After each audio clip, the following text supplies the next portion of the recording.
हम्म, तो हम वापस से करने वाले हैं ऑब्जेक्ट रिवीजन।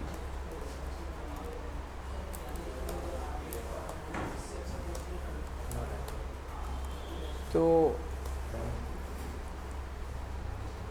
ऑब्जेक्ट क्या है? ऑब्जेक्ट एक की और वैल्यू पेयर्स का कलेक्शन है, ठीक है, जिसमें प्रॉपर्टीज जो है की और वैल्यू के पेयर से बनती है। इसको लिखने का जो तरीका है, दो तरीके से हम लिख सकते हैं इसको, मतलब दो तरीके से हम ऑब्जेक्ट बना सकते हैं। नॉर्मल जो सिंपल ऑब्जेक्ट है उसके लिए सबसे पहला जो तरीका वो है, एक मिनट, ओके, तो उसके लिए सबसे पहला जो तरीका क्या है, literal syntax. Okay, literal syntax में क्या होता है, हम एज इट इज़ जो कर्ली ब्रैकेट्स है उसमें हम डायरेक्टली पुट कर रहे होते हैं वैल्यूज़ को। ओके, नाउ यहाँ पे एक ऑब्जेक्ट ले लेते हैं स्टूडेंट, एंड कर्ली ब्रैकेट लगा के आप यहाँ पे जो है एक ब्लॉक बना रहे हो और उसमें की और वैल्यू के पेयर्स लिख रहे हो। की और वैल्यू के पेयर में जो है कीज़ जो है आप एज ए आइडेंटिफायर भी लिख सकते हो, ठीक है, और एज ए स्ट्रिंग नेम भी लिख सकते हो। तो जैसे कि हम यहाँ पे नेम दे रहे हैं और नेम जो है कुलदीप हो गया, एंड यहाँ पे एज 21 हो गया। ओके, तो यहाँ पर जो है स्टूडेंट के पास, स्टूडेंट एक ऑब्जेक्ट बन गया है और स्टूडेंट के पास में जो है की और वैल्यू के पेयर में हमारे पास में डेटा स्टोर हो गया है। एज को स्ट्रिंग में लिखी।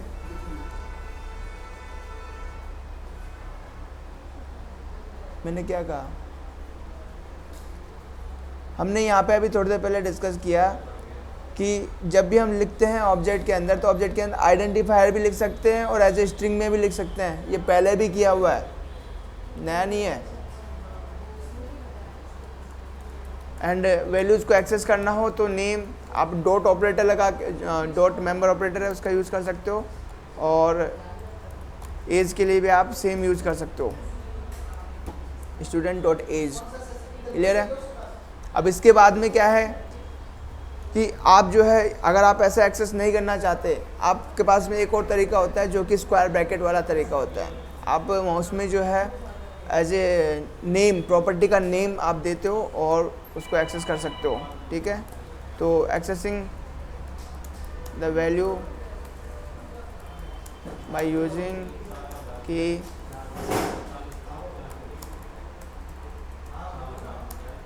Square brackets. तो यहाँ पर स्टूडेंट ब्रैकेट का साइन लगाया और जो प्रॉपर्टी है उसका नेम लिख दिया आपने। तो जो प्रॉपर्टी है उसका नेम आप लिखोगे तो आपको वैल्यू मिलेगी। इन सभी को ध्यान रखना क्योंकि ये बहुत काम आने वाली है आगे जाके। इसके बाद में स्टूडेंट ब्रैकेट का नाम और एज, आप दोनों तरीके से जो है एक्सेस कर सकते हो। बट प्रॉब्लम कब आती है? प्रॉब्लम आती है जब हमारे पास में एक और ऑब्जेक्ट है, ठीक है, स्टूडेंट करके हमारे पास एक और ऑब्जेक्ट है और यहाँ पर हम हमारे स्टूडेंट को अपडेट कर रहे हैं, नेम कुलदीप,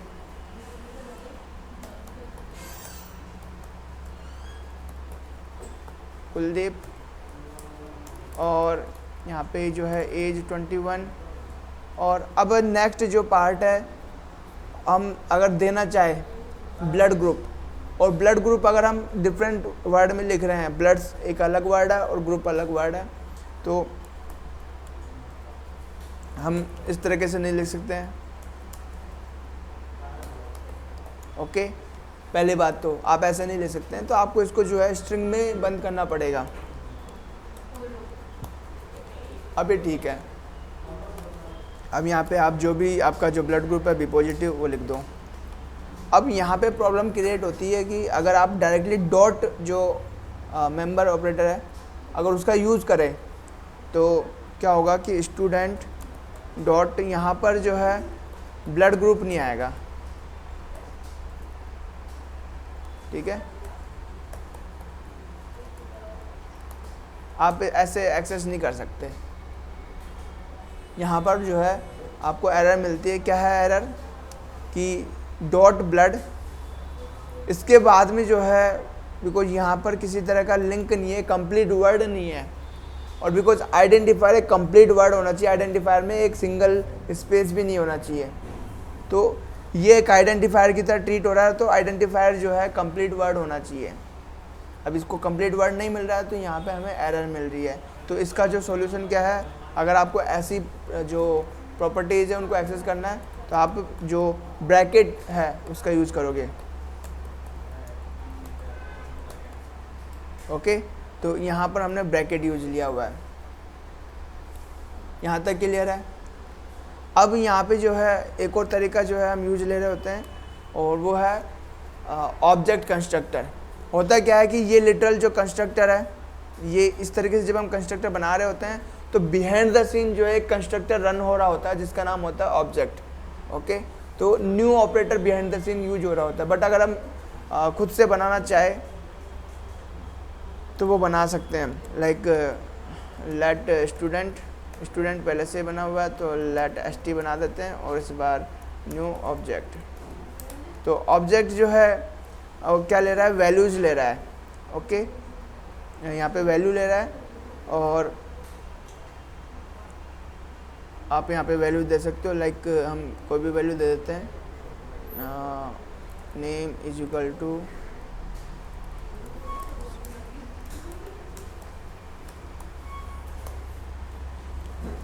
तो यहाँ पे जो है एक ऑब्जेक्ट क्रिएट हो जाता है। ओके, एंड st डॉट, यहाँ पे आप दे सकते हो एक st मनीष इक्वल टू, तो st के पास में ये वैल्यू आ गई। ओके, नाउ इसमें आप अपडेट भी कर सकते हो सेम जो है, बट प्रॉब्लम ये है कि इसकी रीडेबिलिटी में और इसकी रीडेबिलिटी में काफ़ी डिफरेंस है ना। आप इसको जो है काफ़ी इजीली रीड कर पाते हो, और जबकि ऑब्जेक्ट को रीड करना थोड़ा सा आप कह सकते हो कि अनयूजुअल है ना। तो रीडेबिलिटी जो है लिटरल ऑब्जेक्ट की ज़्यादा अच्छी होती है, तो नॉर्मली हम इसी को यूज़ कर रहे होते हैं। ओके, और हम हमेशा इसी को यूज़ कर रहे होंगे, अलग से न्यू कीवर्ड का यूज़ नहीं कर रहे होंगे, लेकिन इस तरीके से हम बना सकते हैं ऑब्जेक्ट। ओके, नाउ अब हम आगे बढ़ते हैं। ऑब्जेक्ट बनाने का जो दूसरा तरीका है वो है कंस्ट्रक्टर।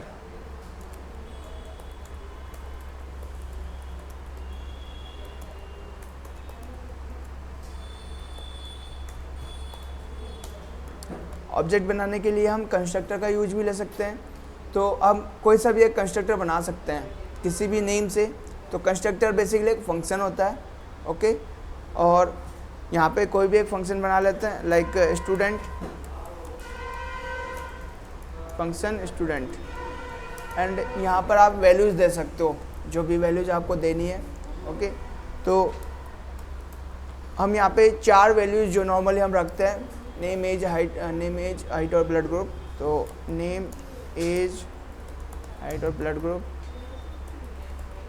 ये वैल्यूज हम इसमें दे रहे हैं, और this dot name, this dot age, this dot height, this dot blood group. Okay, तो ये हमने दे दिया है। अब ये जो फंक्शन है ये क्या करेगा, अब आप इस फंक्शन को जो है न्यू कीवर्ड के साथ यूज़ करोगे। क्या करोगे? न्यू कीवर्ड के साथ यूज़ करोगे। तो क्या होगा कि जब भी आप न्यू कीवर्ड के साथ यूज़ करोगे इस फंक्शन को, तो ये कंस्ट्रक्टर की तरह काम करेगा, और आप जो वैल्यू पास करोगे वो वैल्यू जो है इन प्रॉपर्टीज़ को असाइन कर देगा। ठीक है, और आपको एक नया ऑब्जेक्ट बना के देगा। क्लियर है? तो यहाँ से हम एक नया ऑब्जेक्ट बनाते हैं, लाइक st1 और न्यू स्टूडेंट, और यहाँ पे आप जो भी नेम पास करोगे, कुलदीप 21 5.5 और ए भी पॉजिटिव, तो st1 जो है हमारा एक ऑब्जेक्ट बन जाता है। और इसका टाइप क्या है? ये है इसका टाइप। स्टूडेंट। तो यहाँ पर जो है उसका टाइप भी बताएगा कि आपने जो ऑब्जेक्ट बनाया है वो किस कंस्ट्रक्टर से बनाया है, उसका टाइप क्या है। तो इसका ये टाइप है स्टूडेंट। ओके, तो st1 instance of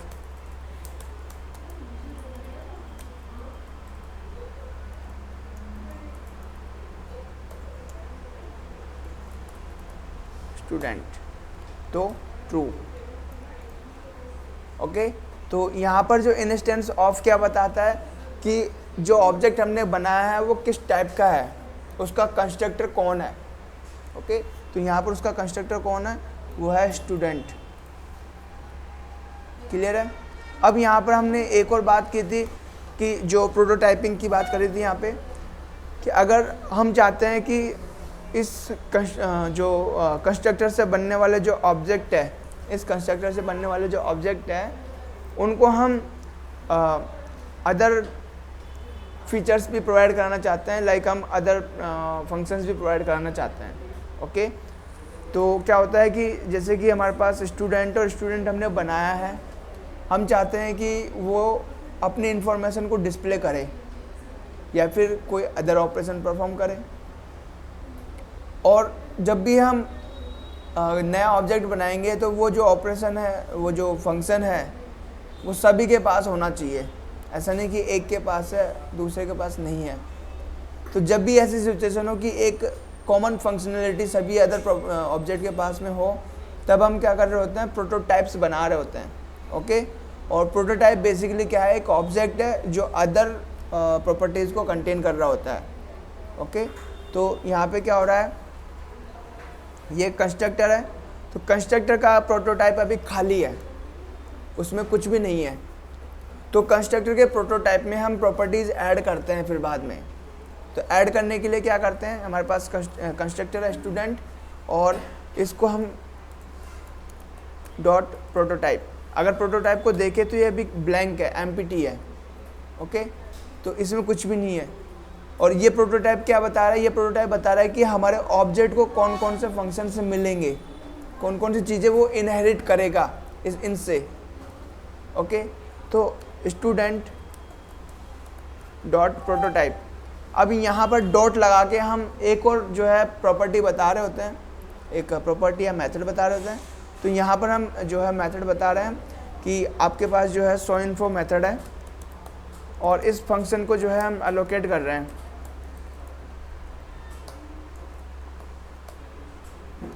okay, showInfo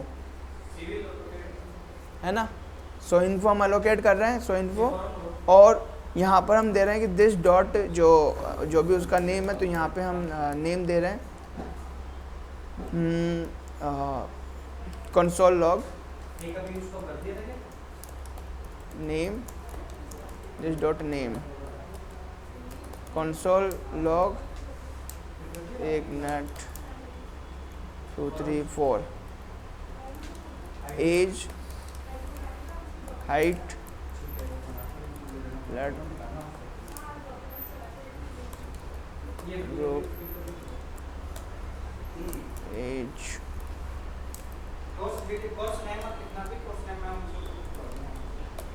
okay, तो हमने एक फंक्शन बना लिया जो अलग से है।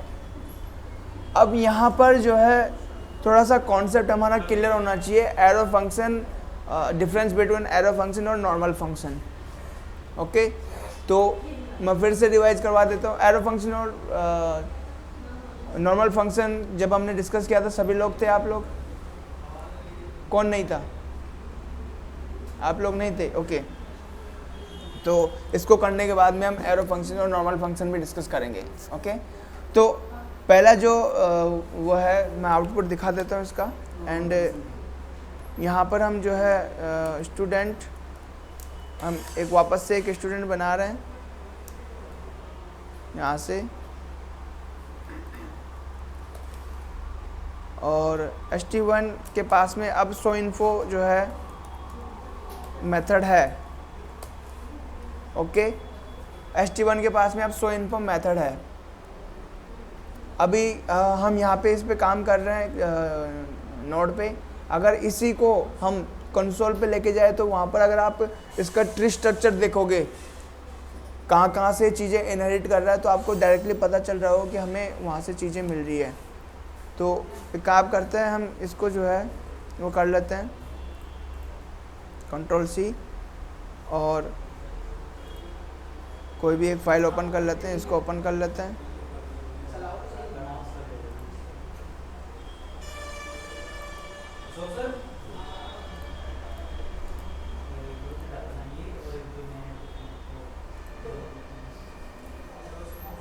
कंसोल एंड यहाँ पर हमने एक कंस्ट्रक्टर बना दिया और इस कंस्ट्रक्टर को जो है ये दे दिया। तो हमने एक स्टूडेंट बनाया, स्टूडेंट के प्रोटोटाइप्स को हमने एक मेथड दिया soInfo के नाम से। अब इस स्टूडेंट जो कंस्ट्रक्टर है उसके पास में प्रोटोटाइप्स है, तो अगर हम यहाँ पे student.prototypes चेक करें तो उसके पास में एक कंस्ट्रक्टर है और एक प्रोटोटाइप है soInfo। तो ये soInfo इसके पास है और जो कंस्ट्रक्टर है वो खुद है। क्लियर है? ओके। अब इस स्टूडेंट का भी एक प्रोटोटाइप है, स्टूडेंट का भी एक प्रोटोटाइप है, ये है वो जो कि ऑब्जेक्ट जो सभी के पास होता है। ओके। तो ऑब्जेक्ट का यूज कर, ऑब्जेक्ट की सभी चीज़ें वो इनहेरिट कर रहा होता है। जो भी नया कंस्ट्रक्टर बना रहे होते हैं, जो भी नया कंस्ट्रक्टर बना रहे होते हैं वो ऑब्जेक्ट से ले रहा होता है। ओके। एंड अब जो हमारा कंस्ट्रक्टर है उसके पास में भी हमने अदर प्रोटोटाइप्स डिफाइन किए हैं, उनमें से एक है soInfo। ओके। नाउ अब हम एक ऑब्जेक्ट बनाते हैं और जब ऑब्जेक्ट बनाएंगे, ये हमारा ऑब्जेक्ट है,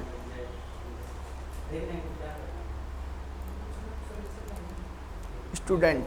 तो अब इस स्टूडेंट के पास में जो है प्रोटोटाइप्स कौन कौन से हैं। पहला प्रोटोटाइप, सबसे पहले तो प्रॉपर्टीज आ गई। इसके बाद में जो प्रोटोटाइप्स है इसमें सबसे पहले जो है इसके खुद के कंस्ट्रक्टर और कंस्ट्रक्टर से जुड़े हुए जो प्रोटोटाइप्स है वो दिखाएगा। ओके। अब उसके बाद में जो हमने कंस्ट्रक्टर बनाया है, कंस्ट्रक्टर भी एक ऑब्जेक्ट की तरह काम करता है। तो जो कंस्ट्रक्टर है वो खुद भी इनहेरिट कर रहा है। वो कहाँ से इनहेरिट कर रहा है? वो प्रॉपर्टी से, वो ऑब्जेक्ट से इनहेरिट कर रहा है। यानी कि हमारा जो स्टूडेंट कंस्ट्रक्टर है वो भी जो है इनहेरिट हो रहा है कहाँ से? ऑब्जेक्ट से। मतलब वो इनहेरिट कर रहा है ऑब्जेक्ट को। और ये जो बाद में हमने हमारे जो कंस्ट्रक्टर के जो प्रोटोटाइप्स है उसको हमने एक और फंक्शन दिया है soInfo। ओके। तो ये वाला जो पार्ट है, ये वाला हमारा कंस्ट्रक्टर का प्रोटोटाइप है और ये वाला जो पार्ट है ये वो प्रोटोटाइप है जहाँ से हमारा कंस्ट्रक्टर जहाँ से हमारे कंस्ट्रक्टर ने चीज़ों को इनहेरिट किया है। क्लियर है? तो ये चेन जो है हमेशा मेंटेन रहती है हर ऑब्जेक्ट के लिए। और इसका क्या फ़ायदा होता है? इसका फ़ायदा ये होता है कि अगर सपोज करो इस वाले ऑब्जेक्ट के पास में soInfo है और हमारे वाले कंस्ट्रक्टर के पास में soInfo नहीं है, तो ये क्या होता है, हर एक चेन में जो है कंटिन्यूसली वो फंक्शन ढूंढता है। पहले अगर उसको फंक्शन मिलता है तब तो ठीक है, नहीं मिलता है तो वो क्या करता है, हर एक प्रोटोटाइप के पास में वो चेक कर रहा होता है सीक्वेंस में, क्योंकि एक लीनियर फॉर्मेट में ये हो रही होती है प्रोटोटाइपिंग। तो वो लीनियर फॉर्मेट में वो चेक कर रहा होता है कि किसके पास में फंक्शन है। ओके। तो प्रोटोटाइपिंग का ये फ़ायदा होता है कि हमें हर किसी को बताने की ज़रूरत नहीं है, हर किसी ऑब्जेक्ट को बताने की ज़रूरत नहीं है कि आपके पास में ये फंक्शन होना चाहिए, वो बाहर से भी ले सकता है। तो इस वाले स्टूडेंट ST1 के पास में है ना, ये वाली प्रॉपर्टीज़ भी ऑलरेडी हैं। तो अगर मैं यहाँ पे ST1 करता हूँ तो देखो हैज़ ऑन प्रॉपर्टी, ये मेथड भी इसके पास पहले से आया हुआ है। ओके। ये वाली हैज़ ऑन प्रॉपर्टी, ये मेथड, जबकि ये वाला मेथड किसके पास था? इस ऑब्जेक्ट के पास था। क्लियर है? तो ये चीज़ें आपको ध्यान रखनी है। ये प्रोटोटाइपिंग चेन इस तरीके से काम करती है।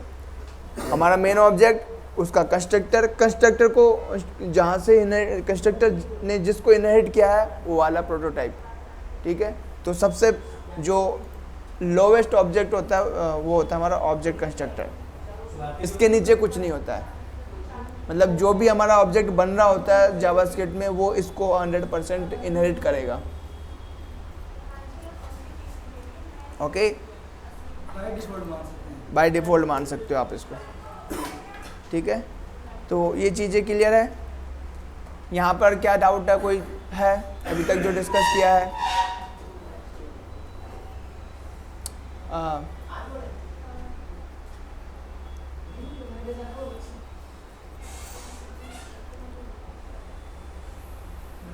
क्या हुआ कुलदीप?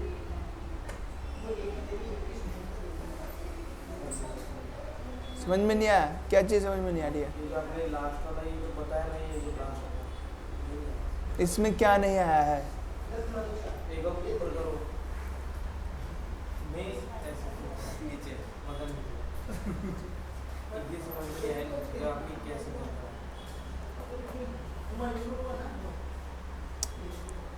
ऐसे समझो, इसको ऐसे समझो, अगर ये चीज़ समझ में नहीं आ रही है तो इसको ऐसे समझो।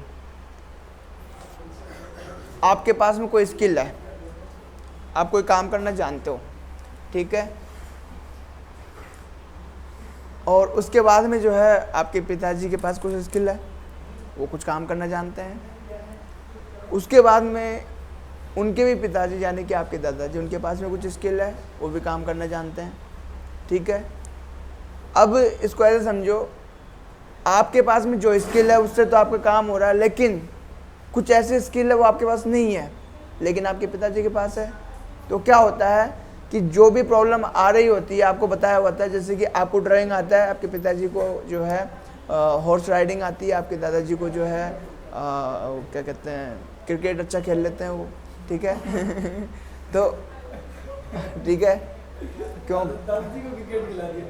क्यों दादाजी जवान नहीं थे पहले, वो हमेशा बुढ़े थे। हाँ, थोड़ी देर वो स्किल वो थे, तो सिखा तो सकते हैं,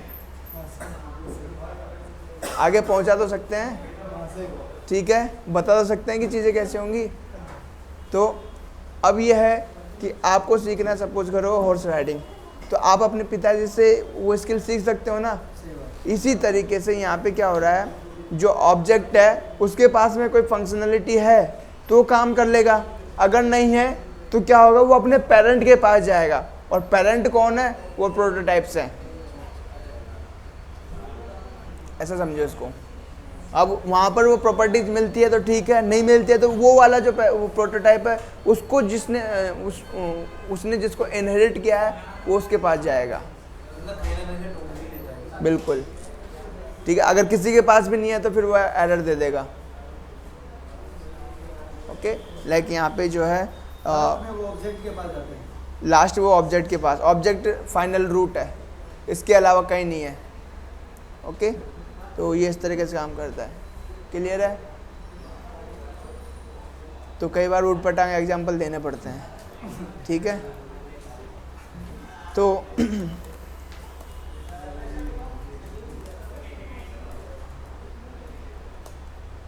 नाउ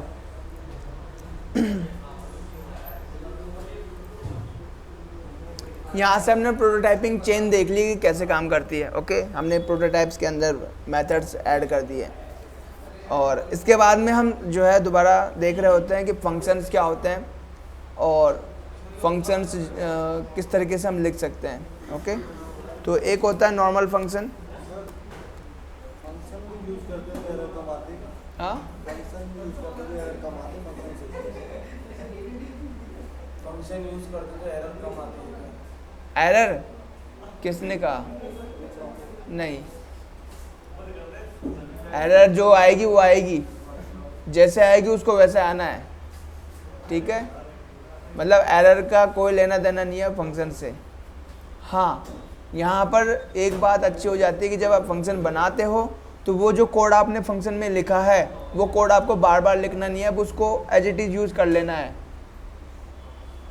तो वहाँ पर क्या हो जाता है कि हम कोड को बार बार लिख नहीं रहे हैं, और जब आप बार बार नहीं लिख रहे हैं तो हम एरर भी नहीं बना रहे हैं।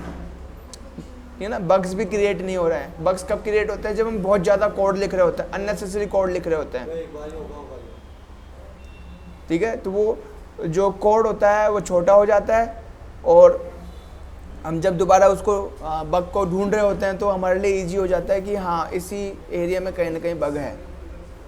ओके, तो एरर्स को ढूंढना और उनको रिजॉल्व करना काफ़ी इजी हो जाता है फंक्शन की सहायता से, या फिर और भी अदर जो कोड स्ट्रक्चर वाले जो पैटर्न है, लाइक क्लासेस हमारे कोड को काफ़ी मैनेजेबल वे में बना के देता है। ओके, जबकि क्लासेस क्या है, हमारे प्रोटोटाइपिंग चेन को काफ़ी इजी कर देता है, यानी कि वो खुद बिहाइंड द सीन कर लेता है सारा काम। ओके, क्लासेस बेसिकली प्रोटोटाइपिंग ही कर रहा होता है, लेकिन वो खुद कर रहा होता है ये सारी चीज़ें। हम तो सिर्फ एक बेसिक स्ट्रक्चर बता रहे होते हैं कि इसके पास क्या क्या है, हम अलग से जो है इस तरीके से नहीं बता रहे होते हैं कि स्टूडेंट के पास में प्रोटोटाइप है फिर शो इन्फो। अगर ऐसा कर रहे हैं तो ऐसे हमें कई जगह करना पड़ेगा। लेकिन इसका भी एक एडवांटेज है कि हम एक बार क्लास बनाने के बाद में भी जो है, या फिर एक बार फंक्शन बनाने के बाद में भी जो है उसमें बाद में प्रॉपर्टीज ऐड कर सकते हैं, फंक्शनलिटीज ऐड कर सकते हैं, तो इसका भी एडवांटेज है। तो दोनों चीज़ें अपनी अपनी जगह पर कहीं ना कहीं जो है यूज होती है अल्टरनेटिवली। ओके, तो इसके बाद में जो है फंक्शन हम कर रहे हैं, और फंक्शन में जो है हमारे पास दो तरह के फंक्शन होते हैं। फंक्शंस, तो पहला हो गया नेम्ड फंक्शन और दूसरा अननेम्ड फंक्शन। तो जो नॉर्मल फंक्शन हमारे होते हैं उनको हम नेम्ड फंक्शन कहते हैं,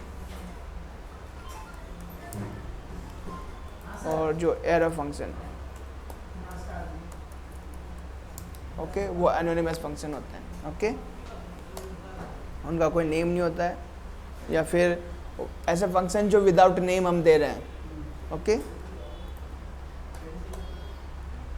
तो यहाँ पर फंक्शन को लिखने का तरीका क्या है, जैसे कि हम एक ऑब्जेक्ट बनाते हैं, ठीक है, और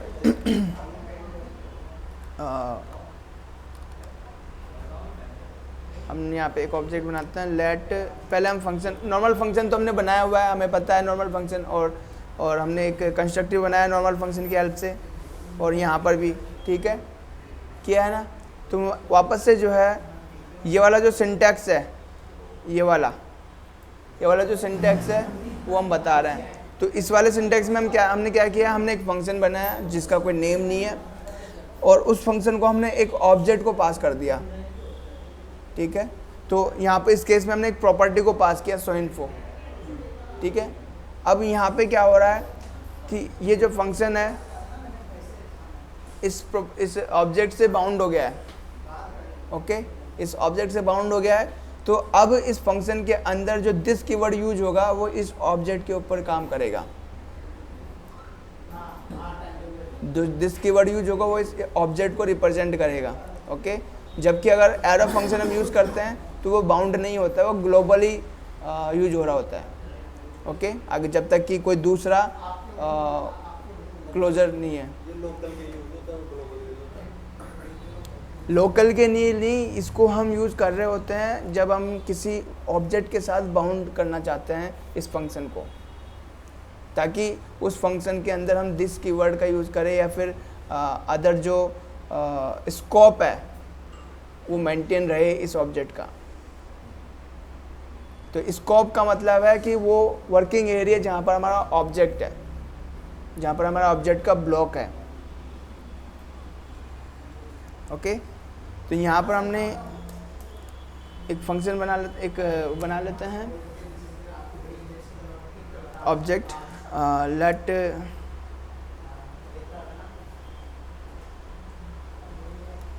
obj is equal to function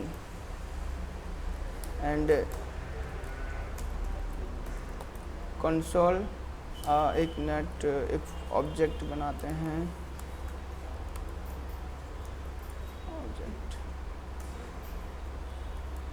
object यहाँ पे। ओके, तो नेम यहाँ पे है माई ऑब्जेक्ट,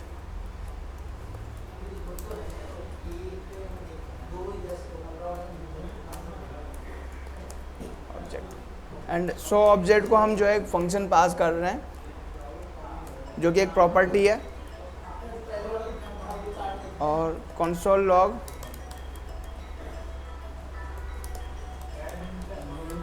एंड यहाँ पे जो है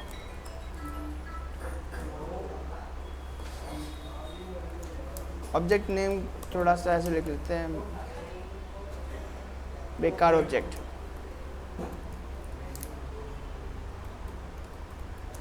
दिस डॉट नेम। तो अब ये क्या करेगा, ये जो फंक्शन है, अब इस फंक्शन के अंदर हमने दिस कीवर्ड यूज लिया हुआ है, तो दिस कीवर्ड जो है इस ऑब्जेक्ट को रिप्रेजेंट कर रहा है, क्योंकि ये जो फंक्शन है इस ऑब्जेक्ट से बाउंड हो चुका है। ओके, नॉर्मल जब हम लिख रहे होते हैं इस तरीके से, तो ये फंक्शन इस ऑब्जेक्ट से बाउंड हो चुका होता है। तो हम इस जगह जो दिस का यूज करते हुए हम इसका यहाँ पे जो है ऑब्जेक्ट को रेफर कर सकते हैं। ओके, ये चीज़ समझ में आ गई क्या? जैसे कि हम दिस पे एरो लेके जाते हैं तो देखो वो दिस जो है कंप्लीट हमारे ऑब्जेक्ट को बता रहा है। कुलदीप, करण, ये चीज़ समझ में आ रही है क्या? दिस की जगह कुछ और नहीं ले सकते, दिस ही लिखना आपको, ये कीवर्ड है, आइडेंटिफायर नहीं है। ठीक है कुलदीप, हो रहा है समझ में? पंकज, तो यहाँ से हमने ऑब्जेक्ट बनाया और ऑब्जेक्ट डॉट नेम करते हैं, तो नेम हमारे को मिल रहा है बेकार ऑब्जेक्ट, और ऑब्जेक्ट डॉट सो ऑब्जेक्ट कर रहे होते हैं, तो ये क्या करेगा, हमारे ऑब्जेक्ट को बताएगा, ऑब्जेक्ट बेकार ऑब्जेक्ट। ये देखो, तो इस फंक्शन के अंदर हम पूरा ऑब्जेक्ट यूज कर सकते हैं दिस का यूज करते हुए। ओके,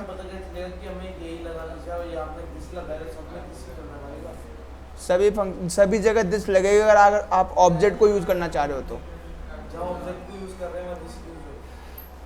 ठीक है, लेकिन उसकी शर्त यह है कि आपका ऑब्जेक्ट जो है इस फंक्शन से बाउंड होना चाहिए। ओके, नाउ हम एक और फंक्शन बना रहे हैं, सेम जो है फंक्शन बना रहे हैं, सेम ऑब्जेक्ट बना रहे हैं, लेकिन यहाँ पर जो है फंक्शन का स्ट्रक्चर चेंज कर रहे हैं और एरो फंक्शन में कन्वर्ट कर रहे हैं। तो ये है हमारा एरो फंक्शन, जिसमें कोई फंक्शन कीवर्ड यूज नहीं होता है, और हम हमारे राउंड ब्रैकेट्स जो है पैरामीटर लिस्ट है उसके आगे के एरो बना देते हैं, इक्वल और ग्रेटर देन वाला साइन लगा देते हैं। तो ये जो एरो है, अब ये हमारे ऑब्जेक्ट के साथ बाउंड नहीं होता है।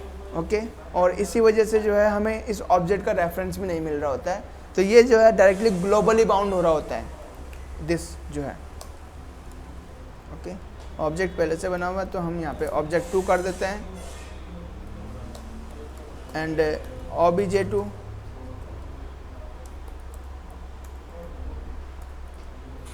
ऑब्जेक्ट 2, तो ऑब्जेक्ट 2 ये है, name is object 2 dot show info. तो अब इस केस में जो है हमें ऑब्जेक्ट मिल रहा है मनीष, जबकि हमने तो ये लिखा है बेकार ऑब्जेक्ट। ओके, एंड ये शायद आई थिंक हमने ग्लोबली एक ऑब्जेक्ट बनाया था यहाँ पे, हाँ ये इससे बाउंड हो रखा है। तो अगर मैं इसको रिस्टार्ट करता हूँ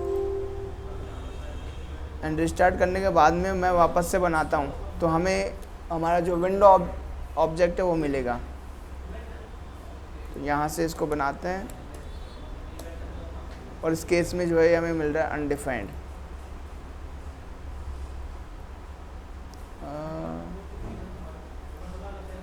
वेल यहाँ पे विंडो ऑब्जेक्ट हमारे पास है नहीं, तो मैं यहाँ पे एक काम करता हूँ, इसको मैं कॉपी करता हूँ यहाँ से और यहाँ पर पेस्ट करता हूँ, let object 2 dot show info. ठीक है, तो ये आ रहा है हमारा अनडिफाइंड। और अगर हम नॉर्मल एक ऑब्जेक्ट के ऊपर करते हैं, लेट एज इक्वल टू यहाँ पर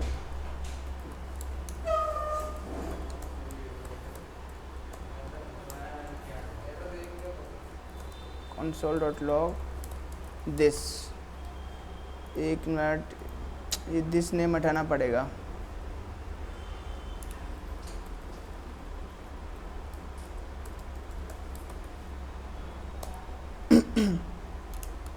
ऑब्जेक्ट, सो ऑब्जेक्ट, ये हमारा विंडो ऑब्जेक्ट है। तो वो दिस डॉट नेम कर रखा था, इस वजह से वो अनडिफाइंड आ रहा था, बिकॉज ऑब्जेक्ट के पास में तो नेम नाम का कोई प्रॉपर्टी नहीं है ना, इसी वजह से वो गलत आ रहा था। तो बट दिस जो है, दिस खुद विंडो ऑब्जेक्ट है इस केस में। और अगर आप यहाँ पर फंक्शन ऑब्जेक्ट लगाते हो, फंक्शन कीवर्ड लगाते हो, फंक्शन कीवर्ड, और यहाँ से ये हटा देते हो, तो अब इस केस में जो है ऑब्जेक्ट डॉट शो इन्फो जो है वो हमारा ऑब्जेक्ट हो जाएगा, हमारा जो ऑब्जेक्ट है। दोनों केस में ये डिफरेंस है कि यहाँ पर तो जो है हमारा फंक्शन जो है बाउंड है किससे, इस ऑब्जेक्ट से, तो उसने जो है दिस, जब दिस यूज़ कर रहे होते हैं तो वो ऑब्जेक्ट को ही रेफ़र कर रहा होता है। लेकिन इस केस में जो है ये बाउंड नहीं होता है हमारे ऑब्जेक्ट से, तो ये फंक्शन तो ये डायरेक्टली जो है ग्लोबली चले जाता है और उस वहाँ पर जो है बाउंड हो रहा होता है। ओके, तो उस केस में इसने विंडो दिखाया है। अब पहले इस वाले केस में क्या है, ये अनडिफाइंड इसलिए बता रहा था बिकॉज दिस डॉट नेम हमारे पास में कोई प्रॉपर्टी नहीं थी, ठीक है, किसके पास, और विंडो के पास में, क्योंकि ये तो अब इस केस में तो विंडो बता रहा है, इस केस में विंडो है ना, क्योंकि फंक्शन कीवर्ड नहीं है। तो जब विंडो बता रहा है तो विंडो के पास में नेम नाम का कोई प्रॉपर्टी है ही नहीं, इसलिए वो अनडिफाइंड बता रहा था। ओके, तो ये डिफरेंसेस आपको पता होने चाहिए। इनके जब एग्जाम्पल जब हम प्रोजेक्ट करेंगे तो वहाँ पे आपको जो है देखने को मिलेंगे कि कैसे हम इनको यूज़ करते हैं। ओके, तो विंडो वाले में ये नहीं आता है कि ऑब्जेक्ट टू, विंडो वाले में ऑब्जेक्ट टू क्यों आएगा, इसके साथ बाइंड नहीं, इसलिए क्या? ये यहाँ पर जो है सीधा विंडो से बाउंड, हमारे जो मेन जो रूट विंडो है उससे बाउंड है, क्योंकि यहाँ पर फंक्शन कीवर्ड नहीं लगाया हुआ है, एरो फंक्शन है। तो ये जो है सीधा नॉर्मल ग्लोबली विंडो ऑब्जेक्ट से बाउंड होता है। लेकिन हमारा जो ये जो फंक्शन कीवर्ड के साथ अगर कोई फंक्शन बनाते हैं तो वो हमारे जो भी ऑब्जेक्ट करंट में यूज हो रहा है उसके साथ बाउंड हो जाएगा। तो इस केस में क्या हो रहा है कि दिस जो है ऑब्जेक्ट टू को बता रहा है, बल्कि इस केस में वो विंडो को बता रहा है। ओके, तो ये जो दिस है ये आपको बता रहा होता है कि आप अभी कौन से स्कोप में काम कर रहे हो, मतलब ये फंक्शन कौन से स्कोप को यूज़ कर रहा है। क्लियर है? तो ये चीज़ें आपको ध्यान रखनी है।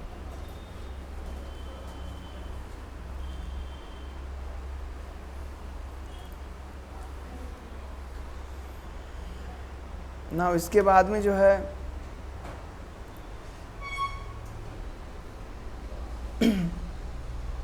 ओके, तो एरो फंक्शन और ये नॉर्मल फंक्शन क्लियर है ना, इसमें डाउट तो नहीं है, प्रैक्टिस जब करेंगे तो और समझ में आ जाएगा। ओके, एंड फंक्शन हो गया, ठीक है। तो अब वापस से जो है क्लासेज आ गई, आई थिंक क्लासेज हमारे सबकी हो गई थी, वापस से रिवाइज करवा देते हैं एक बार क्लासेज।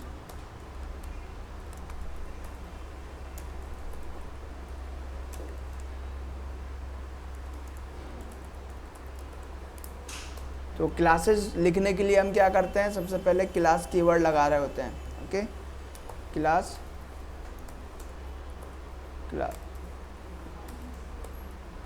कीवर्ड हम लगाते हैं, और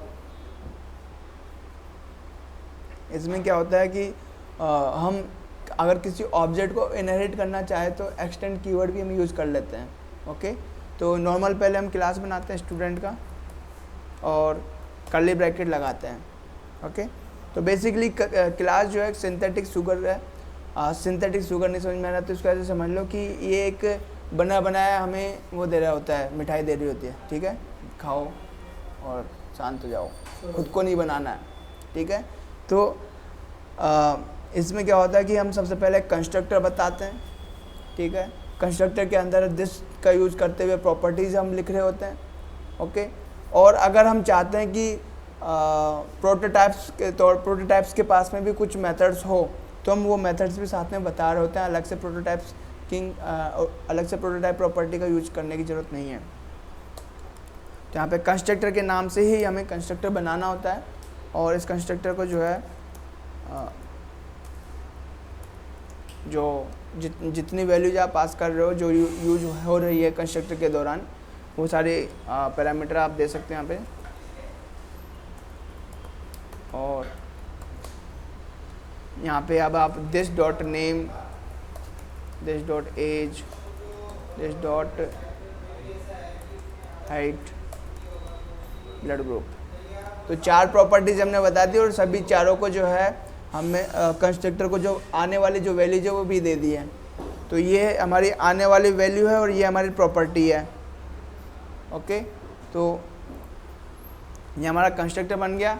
अब जो हमने इससे पहले जब हम स्टूडेंट बनाए थे, स्टूडेंट का कंस्ट्रक्टर बनाया था, उसमें हमने प्रोटोटाइपिंग करी थी कि student dot prototype dot show info करा था। यहाँ पर उस तरीके से करने की ज़रूरत नहीं है, आप डायरेक्टली जो है शो इन्फो बता देते हो फंक्शन। यहाँ पर जब भी आप नया फंक्शन बनाते हो तो फंक्शन कीवर्ड लिखने की ज़रूरत नहीं होती है, आप डायरेक्टली जो है शो इन्फो दे रहे होते हो। और अब बिकॉज ये शो इन्फो जो है इस पर्टिकुलर ब्लॉक के अंदर है, तो शो इन्फो के अंदर जब हम दिस यूज़ करेंगे तो वो उस ऑब्जेक्ट को ही बताएगा, ओके। तो जो ऑब्जेक्ट बना हुआ है, तो जो भी ऑब्जेक्ट हम बनाएंगे या फिर उस पर काम कर रहे होंगे, तो दिस उसको रेफर कर रहा होगा, ओके। तो यहाँ पर हम कंसोल लॉग, ज़्यादा तो नहीं हो रहा है ना? अरे आपको तो नहीं, इनसे तो पूछ लो। पंकज, कुलदीप, ज़्यादा हो जाए तो बता देना। से ऊपर से जाने लगे। This dot name console, this dot age console, height, blood group, okay. तो सारी चीज़ें जो है वो आ गई है, name, age, height, blood group, show info, okay. अब हुआ क्या कि जब हम ऐसा कर रहे होते हैं तो मैं एक काम करता हूँ, इसको वो करता हूँ और यहाँ पे एक ऑब्जेक्ट बना लेते हैं पहले। Let S T is equal to new student, और इसमें वो जो है नेम पास कर देते हैं कुलदीप, और यहाँ पे 21, 5.5, और यहाँ पे जो है ब्लड ग्रुप क्या है, ए बी पॉजिटिव। तो एस टी जो है एक हमारा ऑब्जेक्ट बन जाता है। अब हम जो है इसको कॉपी कर रहे हैं, बिकॉज हम इसकी भी चेन देखना चाहते हैं कि इसने कैसे बनाया है, ओके। तो वही सेम जो है जो हमने प्रोटोटाइपिंग में देखा था, वो सेम काम हो रहा है यहाँ पे।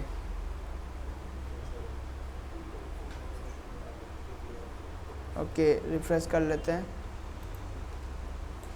एंड यहाँ से जो है एक नया स्टूडेंट बना लेते हैं, और एस टी को जब हम देखते हैं तो जब आप ओपन करोगे तो वही सेम कुलदीप प्रोटोटाइप करते हो। देखो इसके पास एक कंस्ट्रक्टर है और एक शो इन्फो है, और वही जो है ऑब्जेक्ट इसके पास है। सारे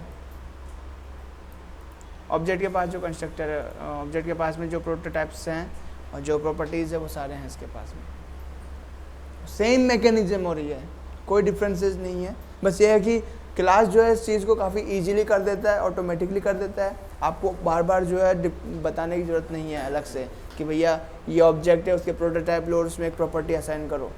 नहीं, आप सीधा सारा जो है काम एक जगह बता सकते हो। तो इस पर काम करना काफ़ी ईजी हो जाता है। समझ में आया? तो दोनों जगह जो दोनों डिफरेंसेस थे वहाँ पर जो थे वो हमने कर लिए हैं, ओके। बस यहाँ पर ये एक्स्ट्रा बता रहा होता है कि हमने जो कंस्ट्रक्टर बनाया है वो क्लास कीवर्ड का यूज़ करते हुए बनाया हुआ है, ओके। तो ये है हमारा क्लासेस में हम अदर और भी चीज़ें कर सकते हैं। लाइक अगर हमें कुछ प्रॉपर्टीज़ हमें ऐसा रखना है कि जो हमारे ऑब्जेक्ट से बाउंडेड ना हो, सीधे कंस्ट्रक्टर से बाउंडेड हो। ओके, तो हम क्या कर सकते हैं, वहाँ पर कुछ प्रॉपर्टीज़ बता सकते हैं और उसके लिए हम क्या करते हैं, स्टैटिक कीवर्ड यूज ले रहे होते हैं।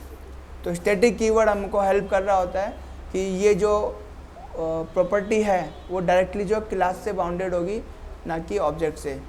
ओके, तो वो जो प्रॉपर्टी बनेगी स्टैटिक का यूज करते हुए वो सभी के लिए कॉमन होगा। ये हमने कल परसों जो है डिस्कस किया हुआ था। ओके, तो कंट्रोल ए करते हैं, कंट्रोल सी करते हैं और यहाँ पर रिस्टार्ट कर लेते हैं इसको। एंड यहाँ पर हमने जो है एक और वो बनाया है स्टैटिक फंक्शन। स्टैटिक हम बना लेते हैं स्कूल।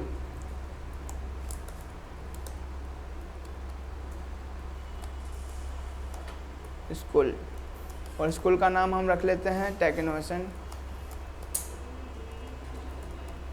ओके,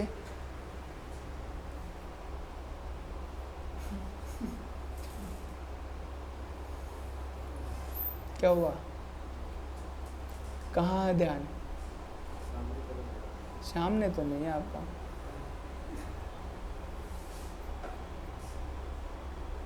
समझ में नहीं आ रहा है तो ऐसा बताओ।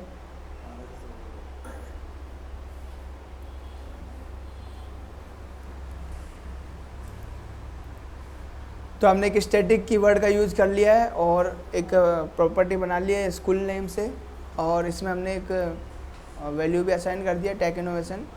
एंड अब हम क्या करते हैं कि यहाँ पर एक प्रॉपर्टी बना लेते हैं दिस डॉट स्कूल, और जब भी ये स्टूडेंट बनेगा तो क्या होगा, हम यहाँ से जो स्कूल है तो हम डायरेक्टली लिख देंगे स्टूडेंट डॉट स्कूल।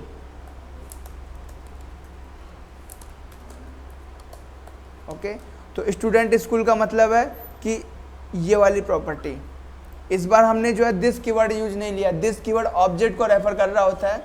ओके, ये क्लास को रेफर कर रहा है, और क्लास का पास क्या है, एक प्रॉपर्टी है स्कूल, और स्कूल जो है सभी को असाइन हो जाएगा। यानी कि जब भी एक नया स्टूडेंट बनेगा तो सभी को जो है सेम स्कूल मिलेगी।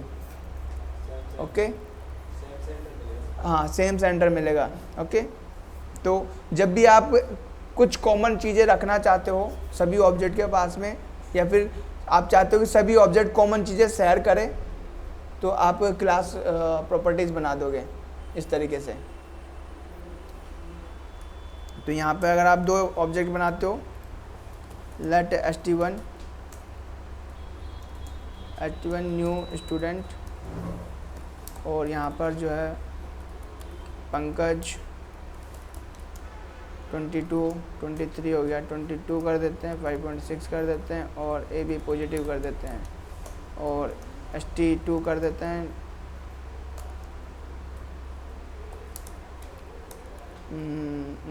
करण कर देते हैं, 21 कर देते हैं, 5.7 कर देते हैं, ए भी पॉजिटिव कर देते हैं। तो st1 डॉट स्कूल जो उसके पास है वो है टेक इनोवेशन, जबकि स्कूल तो दिया ही नहीं है, इसको ऑटोमेटिकली आ गया। और st2 डॉट स्कूल, तो उसके पास टेक इनोवेशन, दोनों के पास में सेम स्कूल आ गया है। ओके, तो जब भी आपको कॉमन चीज़ें शेयर करनी हो बिटवीन मल्टीपल ऑब्जेक्ट्स, तो आप वो स्टैटिक वेरिएबल बना सकते हो, उसको यूज़ कर सकते हो। तो और हम सभी को यूज़ करेंगे, मतलब जितने भी इस क्लासेज में हमने चीज़ें देखी हैं, जैसे चाहे वो प्राइवेट प्रॉपर्टी हो, चाहे वो स्टैटिक प्रॉपर्टी हो, चाहे वो ऑब्जेक्ट की प्रॉपर्टीज हो, ठीक है, चाहे वो गेट और सेट मेथड हो, सभी को यूज़ करेंगे। ओके, इसके अलावा हम स्टैटिक मेथड भी बना सकते हैं। स्टैटिक मेथड क्या करता है, तो ऑब्जेक्ट से बाउंडेड नहीं होता है, वो क्लास से बाउंडेड होता है, तो उसका यूज़ करते हुए हम कॉमन ऑपरेशन कर सकते हैं। ओके, तो लाइक चेंज स्कूल नेम है ना। अब यहाँ पे जो है हम स्कूल का नेम चेंज करते हैं, तो क्या होगा,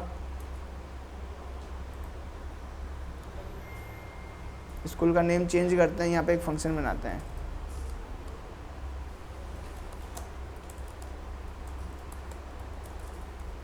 तो चेंज स्कूल नेम, तो यहाँ पे नेम आ जाएगा स्कूल नेम, और आपको क्या करना है, स्कूल नेम देना है तो आप चेंज करोगे student dot school is equal to school name. Okay, हमने यहाँ पे जो है स्टैटिक कीवर्ड लगाया, तो स्टैटिक कीवर्ड लगाने से क्या होगा, ये जो मेथड है ये मेथड डायरेक्टली अब क्लास से बाउंडेड है, ऑब्जेक्ट से इसका कोई लेना देना नहीं है।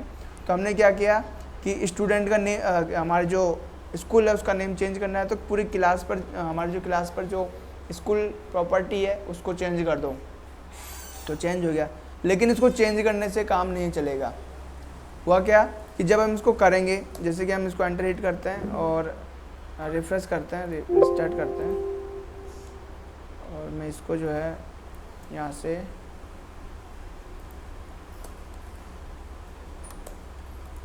जब हम करते हैं और अब st1.school इसके पास में अभी भी टैग इनोवेशन है। अब हम चेंज करते हैं, स्कूल चेंज करते हैं, st1.change school name.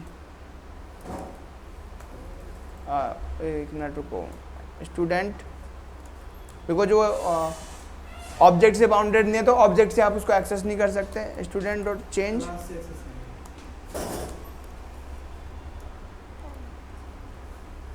Change school name.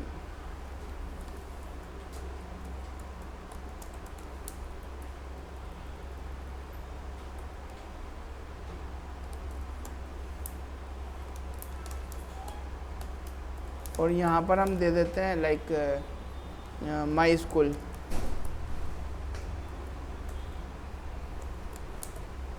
Change कर दिया। अब st1 के पास में अभी भी स्कूल जो है वही है, टैग इनोवेशन। ओके, अब यहाँ पे कंफ्यूजन है क्या? बहुत बड़ा कंफ्यूजन है। किसको कंफ्यूजन नहीं है? पंकज, तो बताओ क्या होना चाहिए था? चेंज होना चाहिए था, चेंज नहीं होना चाहिए था? जब हमने ये स्कूल किया तो सभी स्टूडेंट का नेम चेंज होना चाहिए था, नहीं होना चाहिए था? तो फिर क्यों नहीं हुआ? गलती कर दी होगी कहीं? नहीं सर, ये तो ऑब्जेक्ट ले रहे हैं अपन, यहाँ क्लास लेने की है। क्लास ही तो ले रहे हैं हम यहाँ पे, क्लास ही तो है ये स्टूडेंट डॉट चेंज। जो अपन ने रन किया ना st1.school, हाँ, ये तो ऑब्जेक्ट नहीं है क्या फिर? हाँ ये तो ऑब्जेक्ट है। तो हमने ऑब्जेक्ट के ऊपर ही तो बताया कि ऑब्जेक्ट कि हमारे स्टूडेंट का स्कूल का नेम चेंज होना चाहिए। ऑब्जेक्ट पे थोड़ी बताया। स्टूडेंट जो क्लास है उसका तो जो नेम है वो तो चेंज हो गया, वो तो चेंज हो चुका है, लेकिन स्टूडेंट्स के पास जो स्कूल है वो चेंज नहीं हुआ है ना। स्कूल का नाम, हाँ स्कूल का नाम तो माई स्कूल रखा। हाँ, तो जबकि स्टूडेंट तो अभी भी टैग इनोवेशन के नाम से जाने जा रहे हैं। तो सर मेरी बात सुनो, स्टूडेंट है ये तो क्लास है ना बना रखी है आपने। हाँ, तो मतलब कि आपने चेंज क्लास में क्या है, उसमें थोड़ी ऑब्जेक्ट चेंज क्लास में तो क्या है, ऑब्जेक्ट में थोड़ी क्या है। ऑब्जेक्ट में नहीं किया हमने, है ना। तो अब इसको कैसे पता चलेगा कि कितने स्टूडेंट हैं? स्कूल के पास में भी रिकॉर्ड होना चाहिए कि कितने स्टूडेंट हैं। ओके, तो अब इस केस में क्या होता है कि हम एक और वेरिएबल बना रहे होते हैं जो कि स्टैटिक है, उसके पास में सभी स्टूडेंट होंगे, मतलब जो भी स्टूडेंट बनेगा वो वो सभी स्टूडेंट उस प्रॉपर्टी के अंदर होंगे। तो वो एक एरे होगा। क्या होगा? एरे होगा। फिर से बता रहा हूँ, वो एक एरे होगा और उसमें एक मेथड यूज करेंगे, पुश मेथड, ऐड करने के लिए। ओके, तो यहाँ पर स्टैटिक है, यहाँ पर हम बना रहे हैं इसको अगेन यहाँ पे लिख देते हैं, रिस्टार्ट कर लेते हैं एंड यहाँ पर स्टैटिक बना रहे हैं, storing in an array, static students. तो ये एक एरे है स्टूडेंट्स, और हम क्या कर रहे हैं यहाँ पे, जब भी कोई नया स्टूडेंट, क्योंकि कंस्ट्रक्टर जब भी रन होता है, मतलब जब भी कोई नया ऑब्जेक्ट बनता है तो कंस्ट्रक्टर रन होता है, यानी कि स्टूडेंट बनेगा तो अब कंस्ट्रक्टर रन होगा। तो हम ऑब्जेक्ट बनाते वक्त या फिर स्टूडेंट बनाते वक्त ही हम क्या करेंगे, क्लास के अंदर जो वेरिएबल है स्टूडेंट्स वाला उसके अंदर उसको ऐड करवा देंगे। तो इससे क्या होगा, इससे फ़ायदा ये होगा कि सभी जब भी हम नया स्टूडेंट बनाएंगे वो हमेशा ऐड होगा, एक भी स्टूडेंट मिस नहीं होगा और वो ऑटोमेटिकली होगा। ओके, तो यहाँ पे हम क्या कर रहे हैं, जो स्टूडेंट है डॉट स्टूडेंट्स और पुश, बिकॉज ये क्या है, एक एरे है, तो उसके पास में एक मेथड है push पुश, वो क्या करता है लास्ट में उसके एक स्टूडेंट ऐड कर देता है। तो हम यहाँ पे ऐड करेंगे स्टूडेंट को। अब स्टूडेंट कौन है, कैसे बताएंगे कौन सा स्टूडेंट बन रहा है, वो बताएगा दिस, क्योंकि दिस ही वो स्टूडेंट है जो अभी करंट में बन रहा है। ओके, तो दिस बता दिया। तो अब क्या होगा, जब भी एक नया स्टूडेंट बनेगा इसमें ऐड हो जाएगा। अब इस स्टूडेंट को यूज़ करेंगे यहाँ पे चेंज स्कूल नेम। तो यहाँ पे हम क्या करेंगे, student dot students dot for each, her student पे, हर स्टूडेंट का नेम चेंज करना है हमें। तो हम क्या कर रहे हैं, स्टूडेंट यहाँ से ले रहे हैं हर एक स्टूडेंट, और हर एक स्टूडेंट अगर आपके पास में सिंगल, देखो यहाँ पे हम एरो फंक्शन यूज़ कर रहे हैं, अब एरो फंक्शन यूज़ कर रहे हैं। और हमने डिस्कस किया था कि एरो फंक्शन में अगर एक ही पैरामीटर है, मतलब एक ही पैरामीटर हम पास कर रहे हैं, तो आपको जो है वो राउंड ब्रैकेट लगाने की ज़रूरत नहीं है। आप खाली में तो लगाना पड़ता है, लेकिन एक ही है, सिंगल ही है, तो आपको देने की ज़रूरत नहीं है। तो सीधा सीधा आप स्टूडेंट लिख सकते हो। एंड यहाँ पे आप क्या करोगे, स्टूडेंट डॉट, जो हमारा यहाँ पे एक हम एक्सप्रेशन देंगे, स्टूडेंट डॉट, और जो स्कूल है उसको असाइन कर रहे हैं क्या, स्टूडेंट डॉट स्कूल। ओके, तो ये हमने किया है। एंड अब हम नया स्टूडेंट बना रहे हैं, 2 नए स्टूडेंट बना रहे हैं, और इन दोनों की स्कूल देखते हैं क्या है।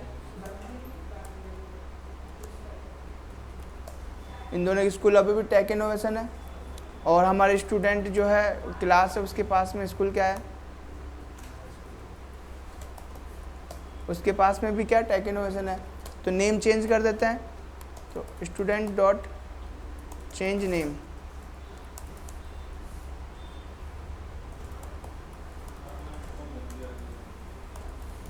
Change school name. तो हम इस बार रख देते हैं, कौन सी स्कूल रखे,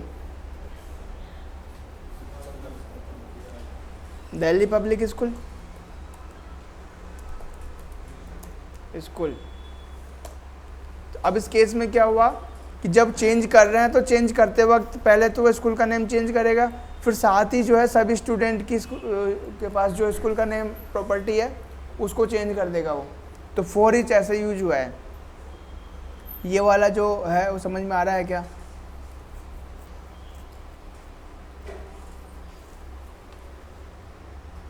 किसको समझ में नहीं आया? पहले हम स्टूडेंट देख लेते हैं कि उनके पास स्कूल क्या है। st1 डॉट स्कूल, तो अब दिल्ली पब्लिक स्कूल आ गया है, चेंज हो गया सर।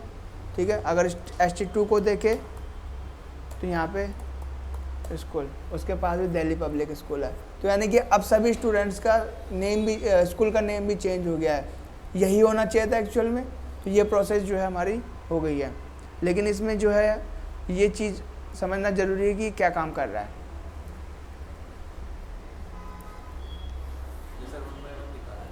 वन बाय वन दिखा रहा है, किसको दिखा रहा है? दिखा नहीं रहा है। फॉर ईच क्या करता है, हमारे एरो फंक्शन को 1 बाय 1 देता है, मतलब जितने भी स्टूडेंट होंगे फॉर ईच उतनी बार चलेगा। ठीक है, तो हर बार उसको नया स्टूडेंट मिलेगा, और जब भी नया स्टूडेंट मिलता है तो फॉर ईच क्या कर रहा है, उस स्टूडेंट की स्कूल को चेंज कर रहा है। ये तो पहला स्टूडेंट मिला st1, तो स्टूडेंट की स्कूल को चेंज कर दिया। दूसरा मिला st2 की स्कूल को चेंज कर दिया। ये इसमें कोई डाउट हो तो बताओ।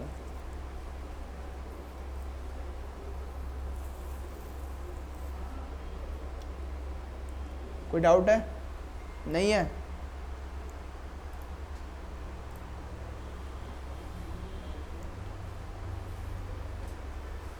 हो गया? ओके, चलो तो आगे क्या है? यहाँ से हमारा क्लासेज हो गया था। अब हम प्राइवेट प्रॉपर्टी और गेट और सेट के ऊपर काम कर लेते हैं, ठीक है? तो इसको कॉपी करते हैं, आगे बढ़ते हैं। और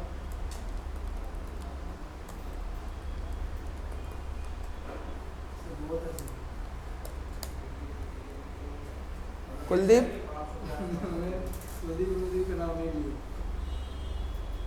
किसको बहुत लग रहा है ये? हैं? ठीक है। सर आप इनको रिवीजन करा रहा हूँ।